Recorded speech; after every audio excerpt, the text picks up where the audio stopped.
Hey everyone, it's Steph, and today I'm here to talk about what you can expect at an anime convention. When it comes to conventions, there are two factors that broadly sort of impact what you can expect. The first thing is the size, and the second thing is the location. These things are a little bit self-explanatory, but smaller conventions will have things at a smaller scale, and larger conventions will have things at a larger scale. For example, crowds and the size of rooms. The location is also related to this. Smaller conventions tend to be held inside of hotels. Larger conventions tend to reside in actual convention centers. There are four things that, to my knowledge, all conventions have: a dealer's hall, an artist alley, a gaming hall, and panels. So the first one is a dealer's hall. To my knowledge, this can be called something else in other locations, but the way that I've heard them referred to in the United States is a dealer's hall. They are the location at a convention where you can buy more official merchandise. It's where you'll get a lot of plushes, official posters, wall scrolls, keychains, t-shirts, figurines, swords, imported Japanese food, manga, some video games, the list goes on and on. So if what you're looking for is any sort of official merchandise, that would be the place that you'd need to look. Next up on the list is the artist alley.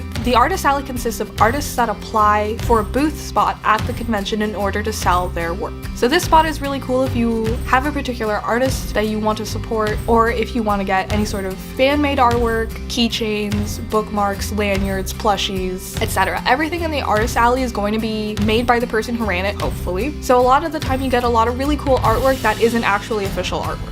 This is my favorite part of the convention, to be honest. It's super cool seeing the artwork that a lot of other people in the community put out for specific fandoms. The third space that's available at conventions is the gaming room. The gaming room, depending on its size and everything, I believe, typically comes in two different types: general video games and tabletop games.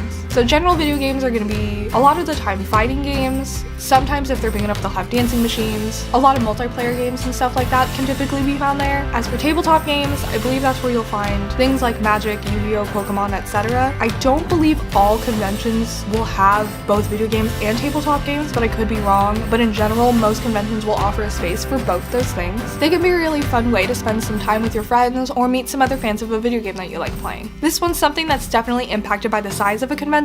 Generally, the larger a convention is, the larger the gaming hall will be, and the larger variety that they'll have for people to play. Last but not least, something that conventions offer are panels. And panels are events hosted by a group of people where someone's up on stage talking about someone to a big audience, generally. Panels can either be fan-run or they can be official ones held by the convention itself. Fan ones are orchestrated by people like you and me that have some sort of idea, collect a group of people to execute the panel, submit the idea to the convention for approval, and then if they get approved, they get to put on a show at a specific time. Official panels tend to be like the name sounds. A good example of an official panel would be a Q&A panel with an official guest with the convention, but in general they'll be structured events hosted by the convention themselves. So those are the four things that I believe you can find at just about any anime convention. Again, dealer's hall, artist alley, gaming hall, and panels. As a side note, you can also find the information for this stuff in the little booklet that conventions typically give to you whenever you purchase your badge. This isn't the case all the time because I have attended conventions where they don't have a booklet, but most of the time they'll have something like this. And then a bonus fifth item that some conventions offer, more and more I've noticed these days, but not all of them, is that sometimes conventions will have a place for food located on the convention grounds itself. So there you have it. Those are the things that you can generally expect when you head to an anime convention. As always, I hope this video was helpful for you guys, and if it was, make sure you like, comment, and subscribe. The next topic I'll be talking about is convention etiquette, aka how to behave when you're at a convention. Thank you guys so much for watching, and I'll catch you in the next video.